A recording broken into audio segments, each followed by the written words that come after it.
మరీ దారుణం. భారత్పై విషం చిమ్మిన టర్కీ డ్రోన్లే కాదు, ఆర్మీని కూడా పంపించింది. ఆపరేషన్ సింధూర్ సందర్భంగా భారత్ చేపట్టిన ప్రతిదాడిలో పాకిస్తాన్కు టర్కీ మద్దతు ఇవ్వడం కలకలం రేపుతుంది. మొదట్లో డ్రోన్ల ద్వారా పాకిస్తాన్కు సహాయం చేసిన టర్కీ ఆపై తన సైనిక సిబ్బందిని కూడా ఇస్లామాబాద్కు పంపినట్లు విశ్వసనీయ వర్గాలు వెల్లడిస్తున్నాయి. భారత్ చేసిన దాడుల్లో చనిపోయిన వారిలో 2 టర్కీ సైనికులు ఉన్నట్టు చెబుతున్నారు. పాకిస్తాన్ వందల సంఖ్యలో డ్రోన్లను భారత్పై ప్రయోగించగా భారత సైన్యం వాటిని సమర్థంగా తిప్పికొట్టింది. దాదాపు 300 నుంచి 400 వరకు డ్రోన్లను ఉపయోగించినట్లు గుర్తించారు.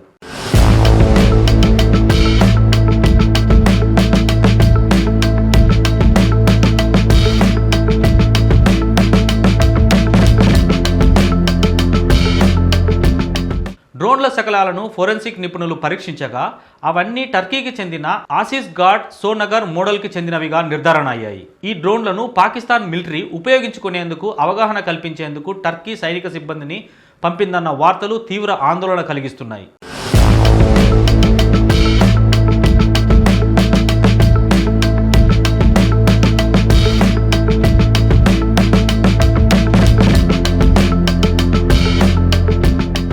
ఇది కేవలం సాంకేతిక లేదా ఆర్థిక మద్దతే కాదు, ఒక దేశ భద్రతను చీల్చేందుకు చేసిన స్పష్టమైన కుట్రగా నిపుణులు అభిప్రాయపడుతున్నారు. టర్కీ అధ్యక్షుడు ఎర్డోగాన్కు భారత్పై ద్వేషం ఉందని ఇదివరకే అనేక సందర్భాల్లో ప్రదర్శించారు. పహల్గామ్ ఉగ్రదాడి సమయంలో ప్రపంచ దేశాలన్నీ ఉగ్రవాదాన్ని ఖండించినా ఎర్డోగాన్ మాత్రం పాక్ ప్రధానిని కలుసుకొని మద్దతు తెలిపాడు.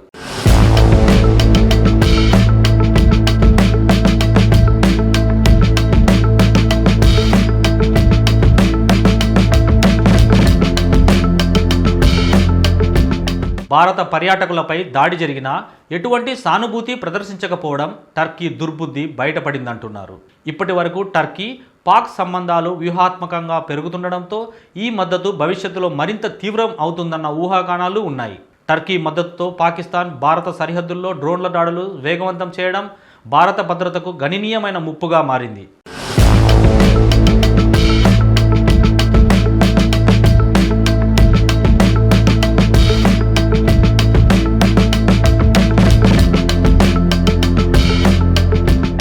ఈ నేపథ్యంలో భారత్ అంతర్జాతీయ వేదికలపై టర్కీ కుట్రలను బహిర్గతం చేయాల్సిన అవసరం ఉందంటున్నారు. భారత్ సేకరించిన ఆధారాలను ఇతర దేశాలతో పంచుకుంటూ టర్కీని గట్టిగా ప్రశ్నించాలని సలహా ఇస్తున్నారు.